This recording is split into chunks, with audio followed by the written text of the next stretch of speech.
ರುದ್ರಾ ಮತ್ತು ಆದಿರಾ ನಿಶಾಳ ಜೊತೆಗೂಡಿ ರುದಿಕಾಳ ಶಾಪಿಂಗ್ಗೋಸ್ಕರ ಸ್ಕ್ವೇರ್ ಮಾಲ್ಗೆ ಬಂದ್ರು.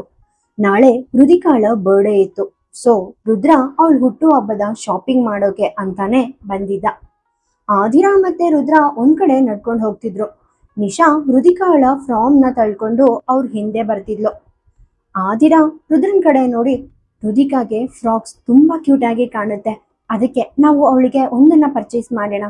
ಕೆಲವು ದಿನಗಳ ಹಿಂದೆ ಇನ್ಸ್ಟಾಗ್ರಾಮ್ ಅಲ್ಲಿ ತುಂಬಾ ಬ್ಯೂಟಿಫುಲ್ ಆದ ಪ್ರಿನ್ಸೆಸ್ ಫ್ರಾಕ್ ನೋಡಿದ್ದೆ ನಾನು. ಎಕ್ಸಾಕ್ಟ್ಲಿ ಅವಳ ತರಾನೇ ಇತ್ತು ಅಂತ ಹೇಳಿದ್ಲು.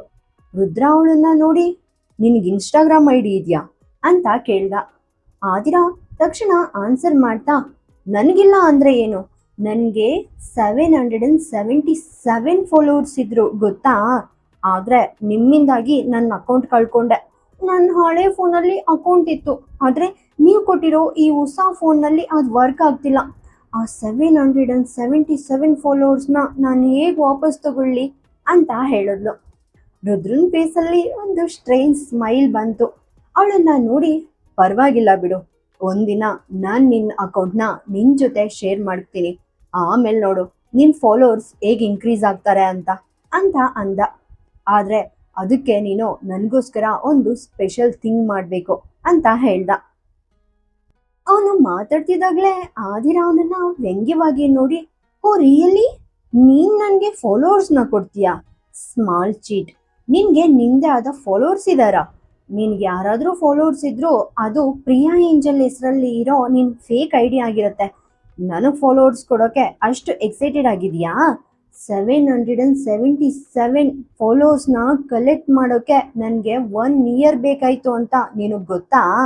777 ಫಾಲೋವರ್ಸ್ ಅಂದ್ರೆ ಏನಂತ ನಿನಗೆ ಹೇಗೆ ಗೊತ್ತು ಅಂತ ತಂದೆ ಆದ ಆಟಿಟ್ಯೂಡ್ ಅಲ್ಲಿ ರುದ್ರನನ್ನ ನೋಡಿದ್ಲು. ರುದ್ರ ಒಂದು ಕ್ಷಣ ನಿಂತು ತನ್ನ ಪಾಕೆಟ್ ಇಂದ ಫೋನ್ ತೆಗೆದು ಇನ್ಸ್ಟಾಗ್ರಾಮ್ ಓಪನ್ ಮಾಡಿ ತಕ್ಷಣ ಆದಿರಾ ಕಡೆ ತೋರಿಸ್ದ. ಆದಿರಾ ಆ ಫೋನ್ ನೋಡಿ ಶಾಕ್ ಆದ್ಲು. ಅದರಲ್ಲಿ 15 ಮಿಲಿಯನ್ ಫಾಲೋವರ್ಸ್ ಇತ್ತು. ಅಷ್ಟು ಫಾಲೋವರ್ಸ್ ನೋಡಿ ಅವಳ ಫೇಸ್ ಫೇಲ್ ಆಯಿತು. ಅವಳ ಗಂಟ್ಲು ಒಣಗಿದಂತಾಯ್ತು. ಆದರೆ ನೆಕ್ಸ್ಟ್ ಸೆಕೆಂಡ್ ಉಬ್ಬು ಗಂಟಿಕೊಂಡು, ಈ ಫಾಲೋವರ್ಸ್ ಖಂಡಿತ ನಿಮ್ಮವರಾಗಿರೋಕ್ಕೆ ಸಾಧ್ಯನೇ ಇಲ್ಲ. ನೀವು ಯಾವುದೋ ಕ್ವೀನ್ ಅಥವಾ ಏಂಜಲ್ ಹೆಸರಲ್ಲಿ ಐಡಿ ಕ್ರಿಯೇಟ್ ಮಾಡಿ ವಿಚಿತ್ರ ವಿಡಿಯೋಸ್ ಅಪ್ಲೋಡ್ ಮಾಡ್ತಿರ್ಬೇಕು. ನಿಮ್ಮೊಳಗೆ ಪ್ಲಾಸ್ಟಿಕ್ ಏನು ಇಲ್ಲ ಅಲ್ವಾ ಅಂದ್ಲು. ಮಾತಾಡ್ತಾ ಮಾತಾಡ್ತಾ ಅವಳು ರುದ್ರನ್ ಹತ್ರ ಒರ್ಗಿದ್ಲು. ಅವನ ಶರ್ಟ್ನ ಬೆರಳಿಂದ ಹಿಡಿದು ಅವಳ ಚೆಸ್ಟ್ನ ನೋಡ್ತಿದ್ಲು. ರುದ್ರನ್ ಕಣ್ಗಳು ದೊಡ್ಡದಾದವು. ಅವನ್ ತಕ್ಷಣ ಅವಳ ಕೈಯನ್ನ ತಳ್ಳಿ, ನಿನ್ಗೇನಾದ್ರೂ ಹುಚ್ಚಿಡ್ದಿದ್ಯಾ? ಏನು ಮಾತಾಡ್ತಿದ್ಯಾ? ನನ್ನೊಳಗಡೆ ಪ್ಲಾಸ್ಟಿಕ್ ಅಂತೂ ಫೀಲ್ ಆಗ್ತಿಲ್ಲ, ಫೂಲ್ ಅಂದ. ಆದಿರಾ ಅವನ್ ಮಾತು ಕೇಳಿ ಮೂಗು ಸುಗ್ಗಡಿಸಿ, ಹಾಗಾದ್ರೆ ನಾನೇನ್ ಮಾಡ್ಲಿ? ಈ ಡೇಸ್ ಅಲ್ಲಿ ಇನ್ಸ್ಟಾಗ್ರಾಮ್ ಅಲ್ಲಿ ಇದೇ ವರ್ಕ್ ಆಗೋದು ಅಂತ ಹೇಳಿದ್ಲು.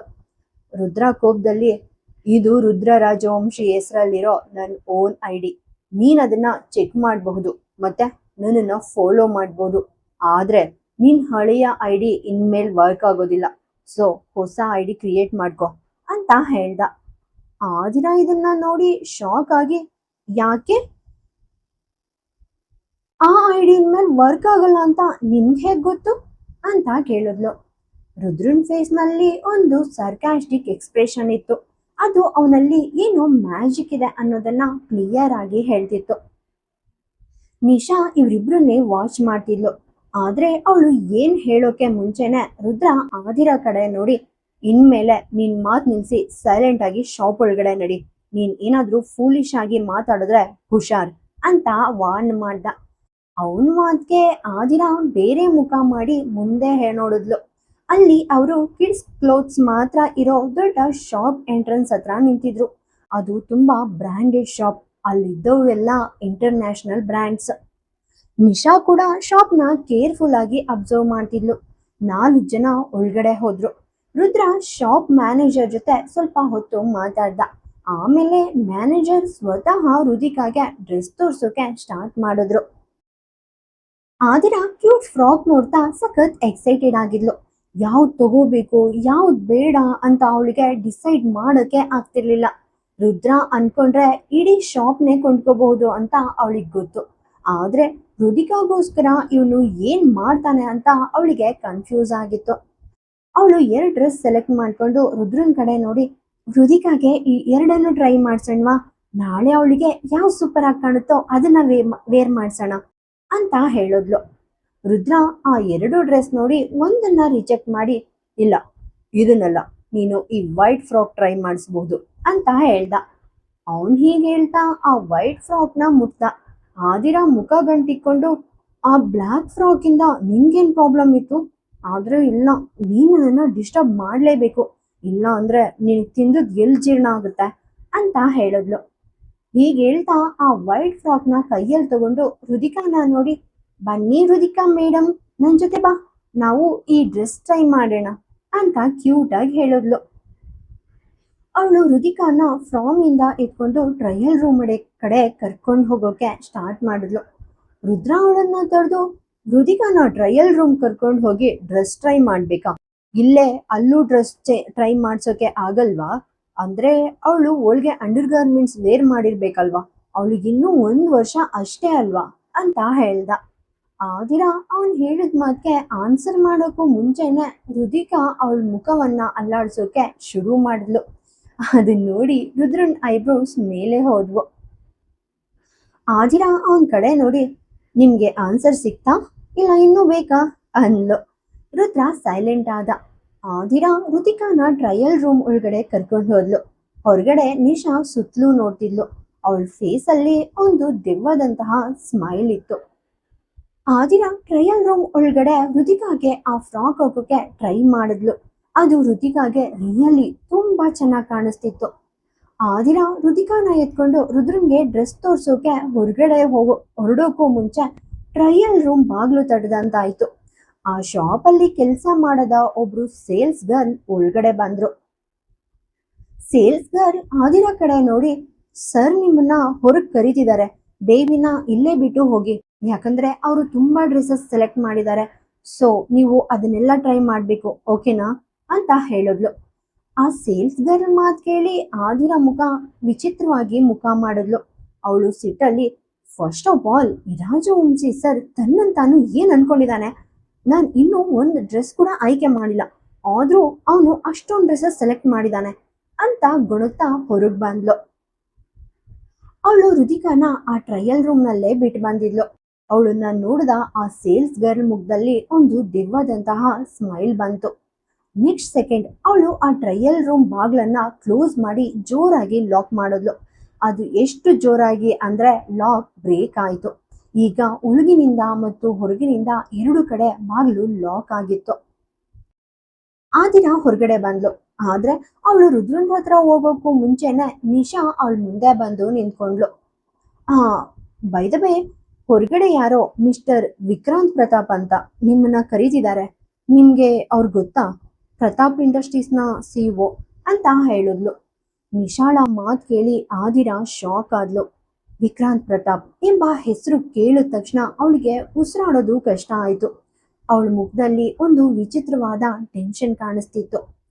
ನಿಶಾ ಕಡೆ ನೋಡಿ, ಪ್ಲೀಸ್ ರುದಿಕಾನ ನೋಡ್ಕೊ, ಅವಳು ಟ್ರಯಲ್ ರೂಮ್ ನಲ್ಲಿದ್ದಾಳೆ, ನಾನು ಇವಾಗ್ಲೇ ಬರ್ತೀನಿ ಅಂತ ಹೇಳಿ ಅವಳು ಸ್ಪೀಡಾಗಿ ಹೊರಗೋಡಿದ್ಲು. ಅವಳು ಹೊರಗೆ ಬಂದ ತಕ್ಷಣ ಶಾಪ್ ಹೊರಗಡೆ ನಿಂತಿದ್ದ ವಿಕ್ರಾಂತ್ನ ನೋಡಿದ್ಲು. ಅವನನ್ನ ನೋಡಿ ಆದಿರಾ ಸಂಪೂರ್ಣವಾಗಿ ಸ್ಟನ್ ಆದ್ಲು. ಮತ್ತೊಂದ್ ಕಡೆ ಆದಿರಾ ಹೀಗೆ ಓಡ್ ಹೋದುದನ್ನ ನೋಡಿ ರುದ್ರನ್ಗೆ ಆಶ್ಚರ್ಯ ಆಯ್ತು. ಅವನ್ ತಕ್ಷಣ ಅವಳನ್ನ ಫಾಲೋ ಮಾಡ್ಕೊಂಡು ಹೋದ. ಆದಿರಾ ಮತ್ತೆ ವಿಕ್ರಾಂತ್ನ ಹತ್ರದಿಂದ ನೋಡಿದಾಗ ರುದ್ರನ್ ಮುಷ್ಟಿ ಕೋಪದಿಂದ ಬಿಗಿಯಿತು. ಆದಿರಾಳನ್ನ ಯಾರಿಂದ ದೂರ ಇಡ್ಬೇಕಂತ ರುದ್ರ ಅನ್ಕೊಂಡಿದ್ನೋ ಅದೇ ವಿಕ್ರಾಂತ್ ಪ್ರತಾಪ್ ಅವನೇ. ಅವನಿಗೋಸ್ಕರನೇ ಆದಿರಾಳ ಫೋನ್ ಕೂಡ ಚೇಂಜ್ ಮಾಡಿಸಿದ್ದ ಅವನು. ಆದ್ರೆ ಅವನು ಅವ್ರ ಹತ್ರ ಹೋಗೋಕ್ಕೂ ಮುಂಚೆನೆ ಶಾಪ್ ಒಳಗಡೆಯಿಂದ ಒಂದು ಜೋರಾದ ಸೌಂಡ್ ಬಂತು. ಫೈರ್, ಬೆಂಕಿ ಬೆಂಕಿ! ಆ ಧ್ವನಿ ಕೇಳಿ ಆದಿರಾ ಮತ್ತೆ ರುದ್ರ ಇಬ್ರು ಒಟ್ಟಿಗೆ ಒಳಗಡೆ ನೋಡಿದ್ರು. ಅಲ್ಲಿ ಸಣ್ಣ ಪ್ರಮಾಣದ ಫ್ಲೇಮ್ಸ್ ಮತ್ತೆ ತುಂಬಾ ಹೊಗೆ ಕಾಣಿಸ್ತಿತ್ತು. ಆ ಬೆಂಕಿ ಜ್ವಾಲೆಗಳು ರುದಿಕಾ ಇದ್ದ ಟ್ರಯಲ್ ರೂಮ್ ನಿಂದಾನೆ ಬರ್ತಿದೆ ಅಂತ ಗೊತ್ತಾಯ್ತು. ಇಬ್ರು ಶಾಕ್ ಆಗಿ ಟ್ರಯಲ್ ರೂಮ್ ಕಡೆ ಓಡಿದ್ರು. ನಿಶಾ ಅಕ್ಕಪಕ್ಕದಲ್ಲಿ ಎಲ್ಲೂ ಕಾಣಿಸ್ತಾ ಇರ್ಲಿಲ್ಲ. ರುದ್ರ ಟ್ರಯಲ್ ರೂಮ್ ಬಳಿ ಬಂದು ಸುತ್ತಲೂ ನೋಡೋಕೆ ಸ್ಟಾರ್ಟ್ ಮಾಡ್ದ. ಅಷ್ಟರಲ್ಲಿ ನಿಶಾ ಅಲ್ಲಿಗೆ ಬಂದ್ಲು. ಅವಳನ್ನ ನೋಡಿ ರುದ್ರ ತಕ್ಷಣ, ರುದಿಕಾ ಎಲ್ಲಿದ್ದಾಳೆ ಅಂತ ಕೇಳ್ದ. ನಿಶಾ ತಕ್ಷಣ ರುದಿಕಾ ನನ್ ಜೊತೆ ಇಲ್ಲ, ಅವಳು ಮಿಸ್ ಆದಿರಾ ಜೊತೆ ಈ ಟ್ರಯಲ್ ರೂಮ್ ನಲ್ಲಿದ್ದಾಳು ಅಲ್ವಾ ಅಂತ ಕೇಳಿದ್ಲು. ಅಷ್ಟೊತ್ತಿಗಾಗ್ಲೇ ಅಲ್ಲಿಗೆ ತಲುಪಿದ್ದ ಆದಿರಾ ನಿಶಾಳ ಮಾತು ಕೇಳಿ ಶಾಕ್ ಆದ್ಲು. ಅವಳು ತಕ್ಷಣ ಆದ್ರೆ ನಾನು ರುದಿಕಾನ ಟ್ರಯಲ್ ರೂಮಿಂದ ಹೊರಗೆ ಕರ್ಕೊಂಡು ಬರೋಕೆ ನಿನ್ಗೆ ಹೇಳಿದ್ದೆ ಅಂತ ಅಂದ್ಲು. ನಿಶಾ ತಕ್ಷಣ ಇಲ್ಲ, ನೀನ್ ನನ್ಗೆ ಹಾಗೆ ಹೇಳಿರ್ಲಿಲ್ಲ, ನೀನ್ ನನ್ಗೆ ಹೇಳಿದ್ರೆ ನಾನು ಬಹಳ ಹಿಂದೆನೆ ರುದಿಕಾನ ಹೊರಗೆ ಕರ್ಕೊಂಡು ಬರ್ತಿದ್ದೆ. ಅವಳು ಮಾತಾಡ್ತಿದ್ದಾಗೆ ರುದ್ರ ತಕ್ಷಣ ಟ್ರಯಲ್ ರೂಮ್ ಬಾಗ್ಲು ಓಪನ್ ಮಾಡೋಕೆ ಟ್ರೈ ಮಾಡ್ದ. ಆದ್ರೆ ಬಾಗ್ಲು ಓಪನ್ ಆಗ್ತಿರ್ಲಿಲ್ಲ. ರುದ್ರ ತುಂಬಾ ಫೋರ್ಸ್ ಇಂದ ಬಾಗ್ಲನ್ನ ತಳ್ಳೋಕೆ ಟ್ರೈ ಮಾಡ್ದ. ಬೆಂಕಿ ಸ್ಪೀಡ್ ಆಗಿ ಇನ್ಕ್ರೀಸ್ ಆಗ್ತಿತ್ತು. ಬೆಂಕಿ ಹೆಚ್ಚಾಗ್ತಿದ್ದಂತೆ ಆದಿರಾ ಮತ್ತೆ ರುದ್ರ ಇಬ್ರು ಹಾರ್ಟ್ ಬೀಟ್ ಕೂಡ ಜಾಸ್ತಿ ಆಗ್ತಿತ್ತು. ಅವರಿಬ್ರಿಗೂ ತುಂಬಾ ಭಯ ಆಗ್ತಿತ್ತು. ಆದಿರಾ ಕೂಡ ಬಾಗ್ಲು ತೆರೆಯೋಕೆ ಟ್ರೈ ಮಾಡಿದ್ಲು. ಆದ್ರೆ ಬಾಗಿಲಿನ ಲಾಕ್ ಬ್ರೇಕ್ ಆಗಿತ್ತು. ಅವಳು ರುದ್ರನ ನೋಡಿ, ಪ್ಲೀಸ್ ರಾಜವಂಶಿ ಸರ್, ಏನಾದ್ರೂ ಮಾಡಿ, ನನ್ನ ಹಾರ್ಟ್ ಬೀಟ್ ಇವಾಗ್ಲೇ ನಿಂತು ಹೋಗುತ್ತೆ ಅನ್ಸುತ್ತೆ, ನನ್ನ ಮಗಳಿಗೆ ಏನಾದ್ರೂ ಆದ್ರೆ ನನ್ನ ಜೀವಂತವಾಗಿ ಸತ್ತೋಗ್ತೀನಿ, ರಾಜವಂಶಿ ಸರ್ ಪ್ಲೀಸ್ ಏನಾದ್ರೂ ಮಾಡಿ ಅಂತ ಅಂದ್ಲು.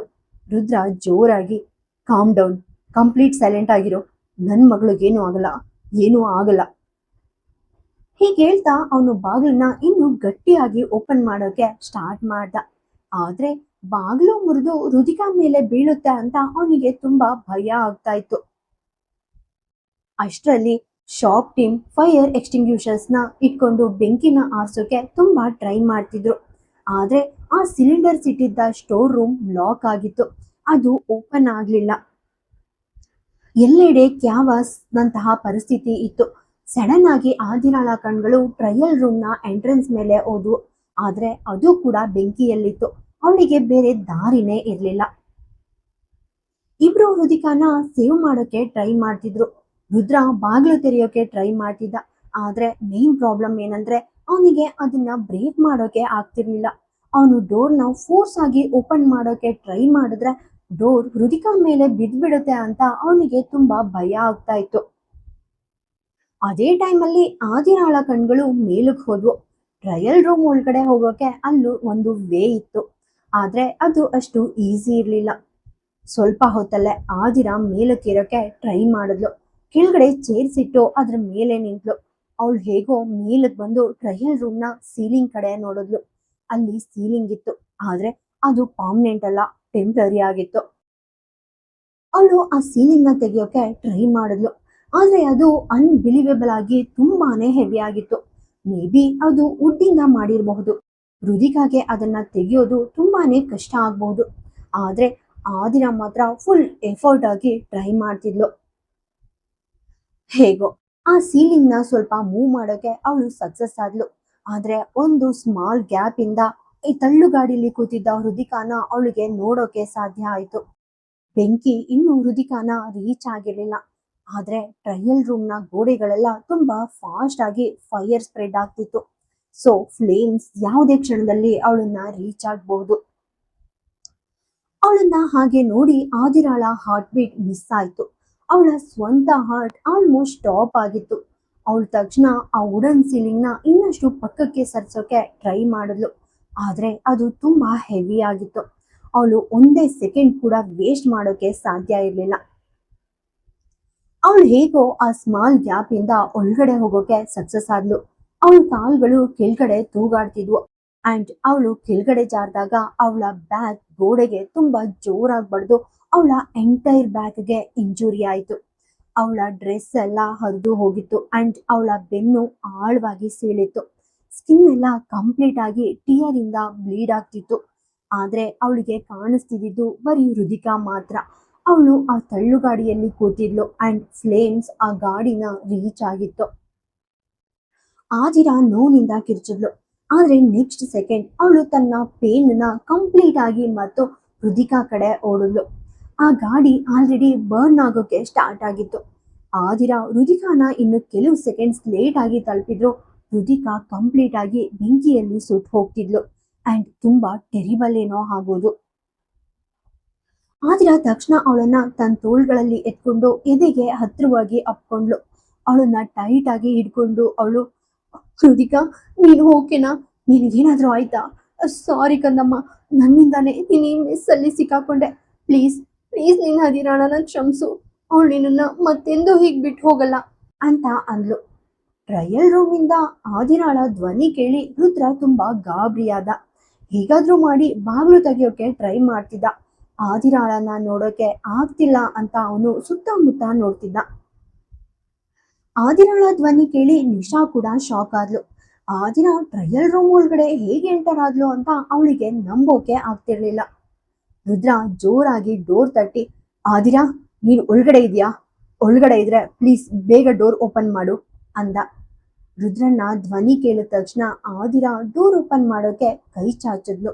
ಆದ್ರೆ ಆಲ್ರೆಡಿ ಡೋರ್ ಬರ್ನ್ ಆಗ್ತಿತ್ತು ಅಂಡ್ ಲಾಕ್ ಇದ್ದ ಜಾಗದಲ್ಲಿ ಬೆಂಕಿ ಇನ್ನೂ ಇಂಟೆನ್ಸ್ ಆಗಿತ್ತು. ಅವಳು ತನ್ನ ಫುಲ್ ಪವರ್ ಇಂದ ಕಿರ್ಚಿ, ಪ್ಲೀಸ್ ಏನಾದ್ರೂ ಮಾಡಿ ರಾಜವಂಶಿ ಸರ್, ಒಳಗಡೆ ಡೋರ್ ಉರಿತಿದೆ, ನನ್ಗೆ ಡೋರ್ ಓಪನ್ ಮಾಡೋಕ್ ಆಗ್ತಿಲ್ಲ. ನಾನು ಡೋರ್ ಟಚ್ ಮಾಡಿದ್ರೆ ನನ್ನ ಕೈ ಉರಿಯುತ್ತೆ ಅಂಡ್ ನನ್ನ ಕೈ ಪೂರ್ತಿ ಬರ್ನ್ ಆಗುತ್ತೆ. ಪ್ಲೀಸ್ ಏನಾದ್ರೂ ಮಾಡಿ ರಾಜವಂಶಿ ಸರ್ ಅಂತ ಅಂದ್ಲು. ಇದು ಕೇಳಿ ರುದ್ರನ ಪೇನ್ ಇನ್ನೂ ಜಾಸ್ತಿ ಆಯ್ತು. ನಿಶಾ ಮುಖದಲ್ಲಿ ಕೋಪ ಕಾಣಿಸ್ತಿತ್ತು. ಈ ಎಲ್ಲ ಮಿಸ್ಗೆ ಆದಿರಾಳನ್ನೇ ಬ್ಲೇಮ್ ಮಾಡೋಕೆ ಅವಳು ರೆಡಿ ಆಗ್ತಿದ್ಲು. ಅಂಡ್ ಆದಿರಾ ಒಳಗೆ ಹೇಗ್ ಹೋದ್ಲು ಅಂತ ಅವಳಿಗೆ ಡೌಟ್ ಇತ್ತು. ಈಗ ಇಷ್ಟೆಲ್ಲ ಆದ್ಮೇಲೆ ರುದ್ರ ಆದಿರಾ ಮೇಲೆ ಇನ್ನೂ ಕೋಪ ಮಾಡ್ಕೊಳ್ತಾನೆ ಅಂತ ನಿಶಾ ಅನ್ಕೊಂಡಿದ್ಲು. ಆಗ ರುದ್ರನ ನೋಡಿ ಆದಿರಾ ಸಡನ್ ಆಗಿ ಒಳಗ್ ಹೋದ್ಲು. ಒಳಗಡೆ ಹೋಗೋಕೆ ದಾರಿ ಇದ್ರೆ ಅವಳು ನಿಮ್ಗೆ ತಿಳಿಸ್ಬೇಕಿತ್ತು ಅಲ್ವಾ? ಆದ್ರೆ ಇಲ್ಲ, ಅವಳಿಗೆ ಯಾವಾಗ್ಲೂ ತನಗ್ ಬೇಕಾದನ್ನ ಮಾಡ್ಬೇಕು ಅಷ್ಟೇ ಅಂತ ಇರಿಟೇಟ್ ಆಗಿ ಅಂದ್ಲು. ನಿಶಾಳ ಮಾತ್ ಕೇಳಿ ರುದ್ರ ಅವಳ ಬಗ್ಗೆ ಯೋಚಿಸೋಕೆ ಸ್ಟಾರ್ಟ್ ಮಾಡ್ದ. ಆದ್ರೆ ನೆಕ್ಸ್ಟ್ ಸೆಕೆಂಡ್ ಅವನು ಡೋರ್ ಕಡೆ ನೋಡಿ, ಒಂದ್ ಕೆಲ್ಸ ಮಾಡು, ಹೇಗಾದ್ರೂ ಮಾಡಿ ರುದಿಕಾನ ಗಟ್ಟಿಯಾಗಿ ಹಿಡ್ಕೊ, ನಾನು ಈ ಡೋರ್ನ ಬ್ರೇಕ್ ಮಾಡ್ತೀನಿ, ಸ್ವಲ್ಪ ಹಿಂದಕ್ಕೆ ಹೋಗು, ಈ ಡೋರ್ ಒಳಗ್ ಬಿದ್ರೆ ನಿನ್ಗೆ ಇಂಜುರಿ ಆಗಬಹುದು ಅಂತ ಕೂಗ್ದ. ಇದನ್ನ ಕೇಳ್ದ ಆದಿರಾ ಬೆಂಕಿ ಸ್ಪ್ರೆಡ್ ಆಗ್ತಿರೋ ಸುತ್ತಮುತ್ತ ನೋಡ್ತಾ ಅವಳಿಗೆ ಹಿಂದೆ ಸರಿಯೋಕೆ ಚಾನ್ಸೇ ಇರ್ಲಿಲ್ಲ. ಆದ್ರೂ ಅವಳು ಜೋರಾಗಿ, ಓಕೆ ಓಕೆ ರಾಜವಂಶಿ ಸರ್, ನೀವು ಬೇಗ ಡೋರ್ ಬ್ರೇಕ್ ಮಾಡಿ ಅಂತ ಕೂಗಿದ್ಲು. ಹೀಗೆ ಹೇಳ್ತಾ ಅವಳು ತಕ್ಷಣ ತಿರುಗಿದ್ಲು. ನೆಕ್ಸ್ಟ್ ಸೆಕೆಂಡ್ ರುದ್ರ ತನ್ನ ಕಾಲಿಂದ ಡೋರ್ಗೆ ಜೋರಾಗಿ ಕಿಕ್ ಮಾಡ್ದ. ಅದು ತಕ್ಷಣನೇ ಮುರಿದು ಹೋಯ್ತು. ಆದ್ರೆ ರುದ್ರ ಅನ್ಕೊಂಡಿರೋಕ್ಕೂ ಮುಂಚೆನೆ ಡೋರ್ ನೇರವಾಗಿ ಒಳಮುಖವಾಗಿ ಬಂತು ಅಂಡ್ ಆದಿರಾ ಒಳಗಡೆ ನಿಂತಿದ್ಲು. ಅವಳು ರುದಿಕಾನ ತನ್ನ ತೋಳ್ಗಳಲ್ಲಿ ಎತ್ಕೊಂಡಿದ್ಲು. ಆದ್ರೆ ಅವಳ ಬೆನ್ ಡೋರ್ ಕಡೆ ಇತ್ತು ಅಂಡ್ ಆ ಡೋರ್ ಈಗ ನೇರವಾಗಿ ಆದಿರಾಳ ಬೆನ್ನಿನ ಮೇಲೆ ಬೀಳೋ ಹಂತದಲ್ಲಿತ್ತು. ಆದ್ರೆ ರುದ್ರ ಆದಿರಾ ಒಳಗಡೆ ನಿಂತಿರೋದನ್ನ ನೋಡ್ಬಿಟ್ಟ. ಆ ಡೋರ್ ಅವಳ ಬೆನ್ನಿಗೆ ತಾಗೋಕ್ಕೂ ಮುಂಚೆನೆ ರುದ್ರ ತಕ್ಷಣ ತನ್ನ ಎರಡೂ ಕೈಗಳಿಂದ ಆ ಬಾಗ್ಲನ್ನ ಹಿಡ್ಕೊಂಡ. ಅಕ್ಕಪಕ್ಕದಲ್ಲಿ ಫುಲ್ಲು ಫೈರ್ ಇತ್ತು ಅಂಡ್ ಈಗ ರುದ್ರನ ಕೈಗಳು ಬ್ಯಾಡ್ ಆಗಿ ಬರ್ನ್ ಆದ್ವು. ಆದಿರಾ ತನ್ನ ಮೇಲೆ ಬಾಗ್ಲು ಬೀಳ್ತಿಲ್ಲ ಅಂತ ಅನ್ನಿಸ್ದಾಗ ಅವಳು ಸ್ವಲ್ಪ ಹಿಂದೆ ತಿರುಗಿ ನೋಡಿದ್ಲು. ರುದ್ರ ತನ್ನ ಕೈಗಳಿಂದ ಆ ಡೋರ್ನ ತಡೆದು ಹಿಡಿದಿರೋದನ್ನ ನೋಡಿ ಅವಳು ಶಾಕ್ ಆದ್ಲು. ಅವಳು ಜೋರಾಗಿ ರಾಜವಂಶಿ ಸರ್ ಅಂತ ಕಿರ್ಚಿದ್ಲು. ರುದ್ರನ್ ಕೈಗಳು ಸಖತ್ತಾಗಿ ಉರಿತಾ ಇದ್ವು. ಅವನು ಬಾಗ್ಲನ್ನ ಎಳೆದು ಪಕ್ಕಕ್ಕೆ ಹಾಕ್ದ. ನೆಕ್ಸ್ಟ್ ಸೆಕೆಂಡ್ ಅದು ನೆಲಕ್ ಬಿತ್ತು. ರುದ್ರನ್ ಕಣ್ಗಳು ಆದಿರಾ ಮತ್ತೆ ರುದಿಕಾ ಮೇಲೆ ಬಿತ್ತು. ಆದಿರಾ ಕಣ್ಣಲ್ಲಿ ನೀರು ತುಂಬಿತ್ತು. ಆದ್ರೆ ಅದೆಲ್ಲವನ್ನ ಮರೆತು ರುದಿಕಾ ಮಾತ್ರ ಅವಳ ಮಡ್ಲಲ್ಲಿ ನಗ್ತಿದ್ಲು. ರುದ್ರ ಒಳಗ್ ಹೋಗೋಕೆ ಮೂವ್ ಆಗ್ತಿದ್ದ. ಆದ್ರೆ ಅವನ್ ಕಣ್ಣು ಆದಿರಾಳ ಹಿಂದಿನ ಮಿರರ್ ಮೇಲೆ ಬಿತ್ತು ಅಂಡ್ ನೆಕ್ಸ್ಟ್ ಸೆಕೆಂಡ್ ಅವನ ಹೆಜ್ಜೆಗಳು ಅಲ್ಲೇ ನಿಂತು ಹೋದ್ವು. ಅಷ್ಟೊತ್ತಿಗೆ ಹೊರಗಡೆ ತುಂಬಾ ಜನ ಜಮಾಯಿಸಿದ್ರು. ರುದ್ರ ತನ್ನ ಕೈಗಳನ್ನ ನೋಡ್ದ. ಸುಟ್ಟ ಗಾಯಗಳಿಂದ ಅವನ ಕೈಗಳು ಕಂಪ್ಲೀಟ್ ಆಗಿ ರೆಡ್ ಆಗಿತ್ತು. ಅವನು ತಕ್ಷಣ ತನ್ನ ಜಾಕೆಟ್ ತೆಗೆದು ಆದಿರಾ ಬೆನ್ನಿನ ಮೇಲೆ ಹಾಕ್ದ. ಆದಿರಾ ಅಚ್ಚರಿಯಿಂದ ಅವನನ್ನೇ ನೋಡ್ತಿದ್ಲು. ಮರುಕ್ಷಣನೇ ರುದ್ರ ಆದಿರಾ ಮಡ್ಲಿಂದ ರುದಿಕಾನ ತಗೊಂಡು ತನ್ನ ಎದೆಗೆ ಟೈಟ್ ಆಗಿ ಹಗ್ ಮಾಡ್ಕೊಂಡ. ಆದಿರಾ ಶಾಕ್ ಅಲ್ಲಿ ರುದ್ರನ ಜಾಕೆಟ್ ಇದ್ದ ಜಾಗದಲ್ಲಿ ತನ್ನ ಕೈಯನ್ನ ಅವಳ ಭುಜದ ಮೇಲೆ ಇಟ್ಲು. ಅವನನ್ನೇ ನೋಡ್ತಾ ಅವಳು, ಸಾರಿ ರಾಜವಂಶಿ ಸರ್, ಇದೆಲ್ಲ ನನ್ನಿಂದಾನೇ ಆಯ್ತು ಅಂದ್ಲು.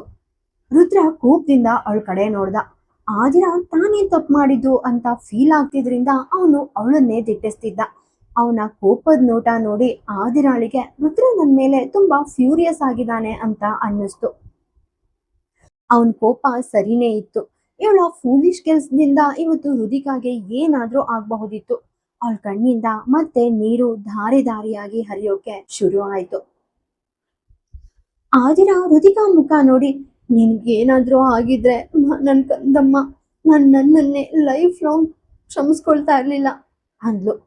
ನಿಶಾ ಆದಿರಾ ಕಡೆ ನೋಡಿ, ಓಕೆ, ನೀನ್ ಯಾವಾಗ್ಲೂ ರುದಿಕಾ ಬಗ್ಗೆ ಕೇರ್ ತಗೊಳ್ತೀನಿ ಅಂತ ಹೇಳ್ತೀಯ. ನೀನ್ ಅವಳಿಗೆ ಮದರ್ ತರ ಅಂತ್ಯ, ಅವಳು ನಿನ್ನ ಓನ್ ಡಾಟರ್ ತರ ಅಂತ್ಯ. ಆದ್ರೆ ಈಗ ನಾವೆಲ್ಲ ನೋಡಿದ್ವಲ್ಲ, ನೀನು ಎಷ್ಟು ಕೇರ್ ತಗೊಳ್ತೀಯ ಅಂತ, ಅವಳನ್ನ ಎಷ್ಟು ಲವ್ ಮಾಡ್ತೀಯ ಅಂತ. ನೀನು ಯಾರನ್ನ ಮೀಟ್ ಮಾಡೋಕೆ ಹೋಗಿದ್ಯಾ, ಅವಳಿಗೋಸ್ಕರ ಟ್ರಯಲ್ ರೂಮಲ್ಲಿ ರುದಿಕಾನ ಒಬ್ಳನ್ನೇ ಬಿಟ್ಟು ಅಂತ ಕೇಳಿದ್ಲು. ಇದನ್ ಕೇಳಿದ್ ರುದ್ರ ವಿಕ್ರಾಂತ್ನ ಮೀಟ್ ಮಾಡೋಕೆ ಹೋಗಿದ್ದ ಆದಿರಾಳನ್ನ ನೆನ್ಪಿಸ್ಕೊಂಡ. ಆದಿರಾ ರುದ್ರನನ್ನೇ ನೋಡ್ತಿದ್ಲು. ಅವಳು ಏನು ಹೇಳೋಕ್ಕೂ ಮುಂಚೆನೆ ರುದ್ರ, ಸಾಕು ಈ ಡ್ರಾಮಾ ಅಂತ ಹೇಳಿ ರುದಿಕಾನ ಎತ್ಕೊಂಡು ಫಾಸ್ಟ್ ಆಗಿ ಅಲ್ಲಿಂದ ಹೊರಟೋದ. ಅವನ್ ಹೋದ್ಮೇಲೆ ನಿಶಾ ಆದಿರಾಳನ್ನ ವ್ಯಂಗ್ಯವಾಗಿ ನೋಡ್ತಾ ತನ್ನ ಐಬ್ರೋಸ್ ಮೇಲಕ್ಕೆತ್ತಿದ್ಲು. ಆದಿರಾಳಿಗೆ ನಿಶಾಳನ್ನ ಅನುಮಾನಿಸೋಕೆ ಇಷ್ಟ ಇರ್ಲಿಲ್ಲ. ಆದ್ರೆ ಅವಳ ಮುಖಭಾವ ಎಲ್ಲ ಕ್ಲಿಯರ್ ಆಗಿ ಹೇಳ್ತಿತ್ತು. ಆದ್ರೆ ಆದಿರಾ ಏನ್ ಹೇಳೋಕ್ಕೂ ಮುಂಚೆನೆ ನಿಶಾ ಕೂಡ ಅಲ್ಲಿಂದ ಹೊರಟೋದ್ಲು. ಆದಿರಾ ಅವರನ್ನ ಫಾಲೋ ಮಾಡ್ಕೊಂಡು ಹೊರಗಡೆ ಬಂದ್ಲು. ಫೈರ್ ಫೋರ್ಸ್ ಅವರು ಆಲ್ರೆಡಿ ಬೆಂಕಿನ ಕಂಪ್ಲೀಟ್ ಆಗಿ ಕಂಟ್ರೋಲ್ಗೆ ತಂದಿದ್ರು. ಆದಿರಾ ರುದ್ರ ಮತ್ತೆ ನಿಶಾಳನ್ನ ಫಾಲೋ ಮಾಡ್ತಿದ್ಲು. ಆದ್ರೆ ಅವಳ ಮೈಂಡ್ ಅಲ್ಲಿ ಬೇರೆ ಬೇರೆ ಥಾಟ್ಸ್ ಬರ್ತಾನೆ ಇತ್ತು. ವಿಕ್ರಾಂತ್ನ ಎಂಟ್ರಿ, ಟ್ರಯಲ್ ರೂಮ್ ಅಲ್ಲಿ ರುದಿಕಾ ಸಿಕ್ಕಾಕೊಂಡಿದ್ದು, ಆ ಫೈರ್ ಮತ್ತೆ ನಿಶಾಳ ಆ ಎಕ್ಸ್ಪ್ರೆಷನ್ ಎಲ್ಲವೂ ಅವಳಿಗೆ ತುಂಬಾ ಸ್ಟ್ರೇಂಜ್ ಅನಿಸಿತ್ತು. ಆಮೇಲೆ ರುದ್ರ ರುದಿಕಾನ ಕರ್ಕೊಂಡು ಕಾರ್ ಹತ್ತದ. ನಿಶಾ ಫ್ರಂಟ್ ಸೀಟ್ ಅಲ್ಲಿ ಕೂತು ರುದಿಕಾನ ತಗೊಳ್ಳೋಕೆ ತನ್ನ ಹ್ಯಾಂಡ್ಸ್ ನ ಎಕ್ಸ್ಟೆಂಡ್ ಮಾಡಿದ್ಲು. ಆದ್ರೆ ರುದ್ರ ರುದಿಕಾನ ತನ್ನ ಮಡ್ಲಲ್ಲೇ ಇಟ್ಕೊಂಡು ಹಿಂದೆ ನೋಡ್ದ. ಅಲ್ಲಿ ಆದಿರಾ ಆಲ್ರೆಡಿ ಕೂತಿದ್ಲು. ಅವನು ಕಾರ್ ಸ್ಟಾರ್ಟ್ ಮಾಡಿ ರಾಜವಂಶಿ ಮ್ಯಾನ್ಷನ್ ಕಡೆ ವೇಗವಾಗಿ ಓಡಿಸ್ದ. ದಾರಿ ಫುಲ್ ಆದಿರಾ ಮುಖ ಕೆಳಗ್ ಹಾಕೊಂಡು ಅಳ್ತಾನೆ ಇದ್ಲು. ಆದ್ರೆ ನಿಶಾ ಫೇಸ್ ಅಲ್ಲಿ ಮಾತ್ರ ಆ ಒಂದು ಕ್ರೂಯಲ್ ಎಕ್ಸ್ಪ್ರೆಷನ್ ಇತ್ತು. ರುದ್ರ ಕೆಲವೊಮ್ಮೆ ಮುಂದೆ ನೋಡ್ತಿದ್ದ, ಕೆಲವೊಮ್ಮೆ ಅವನ ಕಣ್ಗಳು ಆಟೋಮ್ಯಾಟಿಕ್ ಆಗಿ ಹಿಂದೆ ತಿರುಗಿ ನೋಡ್ತಿದ್ವು. ಆದಿರಾ ಹೀಗೆ ಅಳ್ತಿರೋದನ್ನ ನೋಡಿ ಅವನಿಗೊಂಥರ ಸ್ಟ್ರೇಂಜ್ ಆಗಿ ಆತಂಕ ಶುರುವಾಯಿತು.